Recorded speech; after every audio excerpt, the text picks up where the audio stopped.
All right, I have Keith Foreneck with me here from Lallemand. And Keith, can you tell us a little bit about yourself? Sure. My name is Keith Foreneck. I'm a technical product manager for Lallemand Baking Solutions. I joined Lallemand in 2013. I have 34 years of industry experience. Before Lallemand, I was with a Fortune 500 food company, and I was in a group called Technical Applications, where I authored 12 patents on bread and technologies. I Wow. currently reside in Montreal with my children, and probably like you and everyone else, I'm looking forward to returning to travel and being able to visit with our customers. Yes, and that's kind of what we're here to talk about, and really appreciate you taking the time to come on and chat with me. Lallemand is such a fantastic resource for so many things in the baking industry for decades, and um, I'm very fortunate to count you amongst my many friends at Lallemand who have always been really helpful.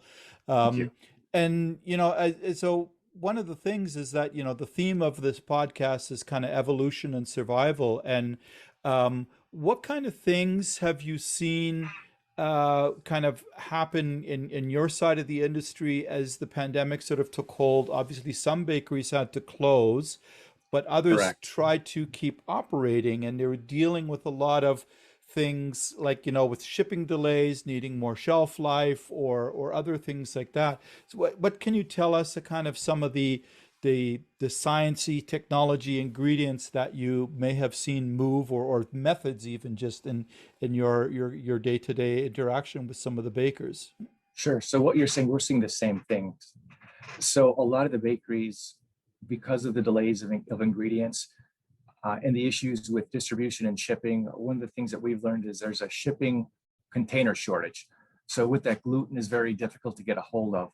And so that's an interesting thing. Yeah. Another area that we learned was that customers are dropping SKUs, just focusing on the few SKUs that they have and focusing on those to keep the pipeline full. Right. And so with that, they're looking to do, warehouse delivery instead of direct Hmm. store. So they're looking for more shelf life. So they want longer shelf life, more mold-free inhibition, things like that. They're looking for ways to reduce the level of gluten that they're using. That's really what we're seeing.